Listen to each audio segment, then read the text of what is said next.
Alright, I just got back from That Time I Got Reincarnated as a Slime movie. Scarlet Bond, I believe, is the name of the subtitle for this one. Now, as you can probably see, I'm a bit of a fan of slime. I like this franchise quite a bit.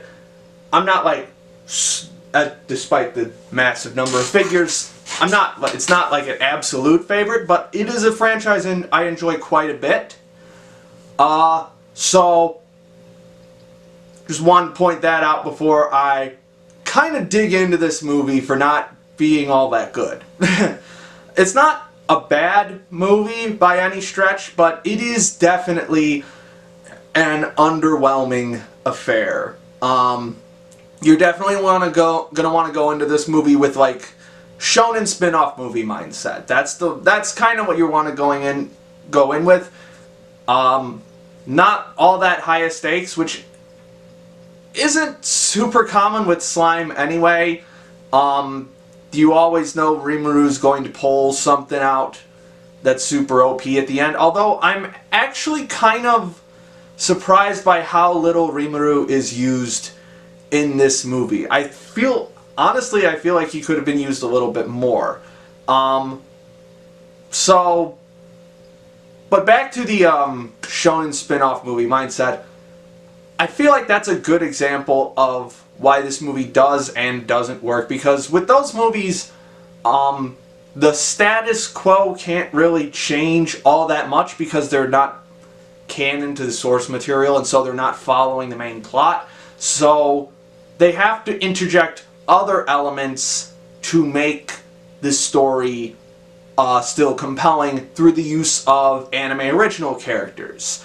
In that regard, we have Hiro, who is this other ogre from the village that Benimaru and friends came from, and we have Toa, who is the queen of the Raja Kingdom, who has named Hiro, and now he serves her. And I think they have a pretty solid chemistry throughout the film. It's not particularly interesting chemistry, but they at least bounce off of each other pretty well in like a master-servant kind of role. And I feel like if the movie had put a little bit more emphasis on that, like what it means to be a servant, what it means to be a master, which even the main series hasn't really delved all that into, despite Rimuru being the master to so many different people. I feel like if the movie had dug into that a little bit more, it would have been a little bit more effective, because on the whole, the emotional core of this film feels very reserved, both in terms of the narrative and like how characters express themselves, because all the emotions feel very formal and very held back, and as well visually, because the visuals aren't particularly awe-inspiring for this film. Both for what I just mentioned in terms of expressing emotion, you really don't get all that good like facial emotional feature. You don't really see the emotions on screen, nor do you really hear them. ReSlime is one of those series where I have some pretty notable gripes with the voice acting. And again, I watched this in Japanese, so this is not like a bad dub thing. This is a fundamental issues with the voice acting for this series thing. And it definitely shows up here. Not as bad as in previous instances in this series, but Toa, her voice actress, I forgot what her name is, but she's not very interesting sounding. She's very passive, almost emotionless in a lot of moments, and not in like a kudere kind of way, just in a she's just reciting her lines kind of way. It's just, this movie feels very lacking in something to care about. And these two characters were probably supposed to be the thing that we were supposed to care about, but they don't really do more than they do the bare minimum to make these characters likable, but really not enough to make them interesting. And again, the visual portrayal of these characters isn't all that exciting either. You don't really get a lot of emotion out of them. And speaking of visuals, when I go see an anime movie, I expect movie quality animation. And didn't really get that here with this movie. It felt ever so slightly better than the TV series. Now granted, the TV series does look pretty good overall, especially in the first season. But it's not by a notable margin to justify this being a movie as opposed to, I don't know, a series of OVAs. This is a film. I'm sitting in a theater watching this, and actually all of the I talked to some of the people in the theater afterwards, and they kind of agreed. I just wanted to make sure I wasn't the crazy one who was being overly critical of it, and pretty much everyone I talked to said, yeah, the animation was kind of underwhelming. The fights are fine. Although I will say some of the action directing feels a little rough. There is a lot of moments where it gets a little difficult to parse what exactly is happening in the moments. The Sakuga is pretty good. Really like the movement in those action scenes.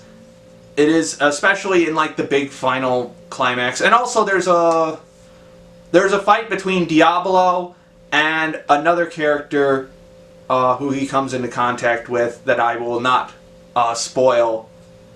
But that happens. That one's a pretty good visual. That's probably the most visually interesting part of the film, both in the fight scene that happens there and in like the dialogue that precedes that fight scene. They do some pretty good stuff with color in that scene. But otherwise, this is just roughly the quality of the TV series, and I was looking for a little more than that. Yeah, I honestly don't have a whole lot to say about this one, other than it's just more slime. Now, it's not bad by any stretch. There was really nothing. Well, there is one thing. Again, without spoiling anything, the like big climactic resolution to everything. There's like a double fake out there's like a double psych moment.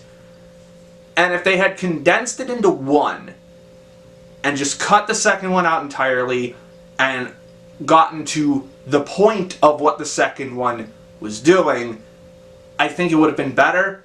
But it feels really cheap the way they do this resolution.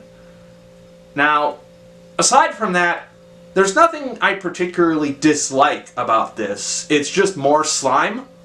So, I'm not, I don't hate this movie by any stretch. I still think it's a decently fun flick. And the parts where Rimuru does be his, super badass self are pretty fun. Although it still inevitably raises the question with this series of why doesn't Rimuru just do everything? Because there are definitely some points where it feels like he could just resolve the situation on his own and he's just off doing something else instead. But, yeah, aside from the ending, there's nothing particularly bad about this film. I just was very underwhelmed by it. And again, shonen movie mindset, but I mean, even with that, it's not like all shonen spin-off movies are bad. I saw One Piece Film Red twice in theaters because it was so damn good. So, it's not like that automatically means the film can't be good. But if you haven't seen the film yet, that's kind of the mindset that you should expect from this film. This is just another spin-off film with slime that's a little bit underwhelming. I feel like this one's probably like the decent 6, maybe even a light 6 range. It's if you're really into slime like I am, it's still worth your time. But if this isn't your like favorite franchise in the world, this movie certainly isn't going to change your mind about that. So yeah, first anime film of the year in the bag. Although this is the second review of the year since I saw Shin Ultraman last week, I believe. And I believe the second SAO Progressive movie is the next one up on the docket in a couple weeks. So I will see you for that at some point. But in any case, my name is Ember, and I'll see you next time.